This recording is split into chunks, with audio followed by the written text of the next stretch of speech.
Hello, and welcome back to our study time here in the book of John. I hope this is going well for you. Um, let's soldier on. We've got chapter 7, verses 1 through 13. The Bible says, "After this, Jesus went about in Galilee. He would not go about in Judea because the Jews were seeking to kill him. Now the Jews' feast of booths was at hand, so his brothers said to him, 'Leave here and go to Judea, that your disciples also may see the works you are doing. For no one works in secret if he seeks to be known openly. If you do these things, show yourself to the world.' For not even his brothers believed in him. Jesus said to them, 'My time has not yet come, but your time is always here. The world cannot hate you, but it hates me because I testify about it that its works are evil. You go up to the feast. I'm not going up to this feast, for my time is not fully come yet.' After saying this, he remained in Galilee. But after his brothers had gone up to the feast, then he also went up, not publicly, but in private. The Jews were looking for him at the feast and saying, 'Where is he?' And there was much muttering about him among the people, while some said, 'He's a good man.' Others said, 'No, he is leading the people astray.' Yet for fear of the Jews, no one spoke openly of him." Well, as I'm writing this, it's February 2024, and it's an election year. And I have to admit, it's very hard for me not to be cynical about the politicians that we desire to represent us well and do what is right before God. This passage made me think about the ways Jesus went about teaching and preaching to the people, what their expectations were of him, and how that clashed. This year, and in every year, politicians will have to decide which political party they will represent. Whichever one they choose, that political party has the platform on which their elected representative will adhere to, at least for the most part. There are fundamental expectations of the candidate, and the candidate agrees that if he or she wins the election, they will implement and foster the ideals of that political party.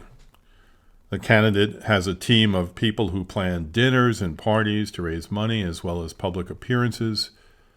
There are also those in the candidate's camp who are continually reminding the candidate of what he or she is supposed to be saying, as well as those who write speeches for the candidate.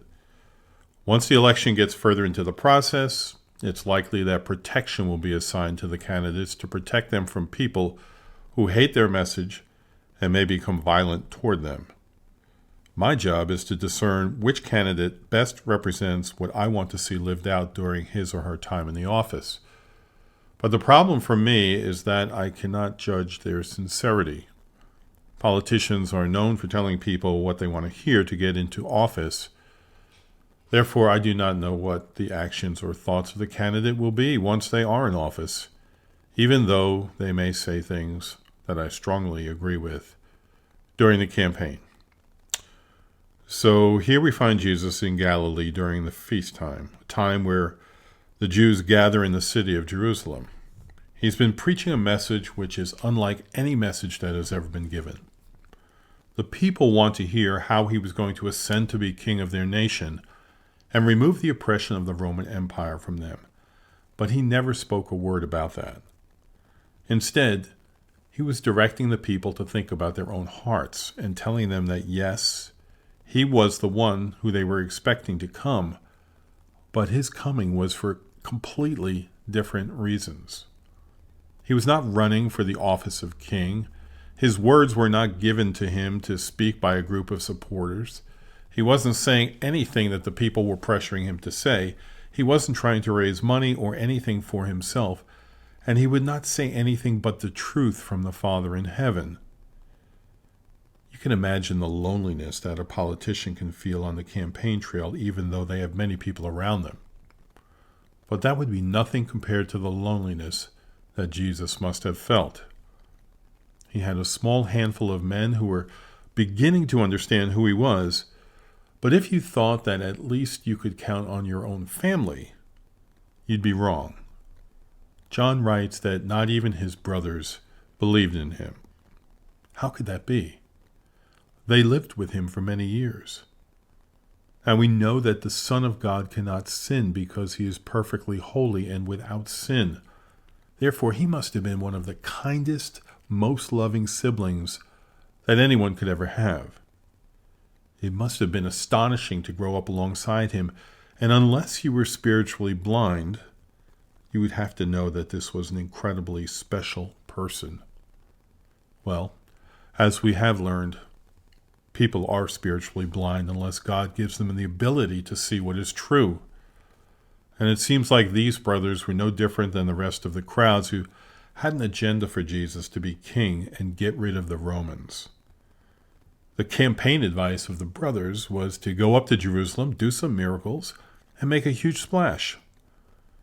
Eventually, Jesus did go up to Jerusalem, but he didn't do it in the way that they wanted him to do it. There is a time and a season for everything. And for Jesus, there was still much that had to be said before his final days here on earth.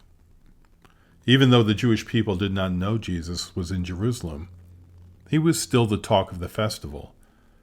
They didn't know what Jesus was doing or where he was doing it. But as we will see in the next passage, he was working. So let's wrap it up. There are always two agendas in life. There is our personal agenda, and then there is the agenda of God. We can be very quick to say that God should have done this or that he's taking too long to do something. But we're reminded in this passage that he is always at work, and what he does is often very different from how we think it should be done. And because he is God, it is always the right thing to do, and in the right timing. So pray today that God would begin to show you that his plan is infinitely superior to any plan you or I could have for ourselves, and that you would be willing to submit yourself to him through Jesus. Thanks for listening. I'll see you next time.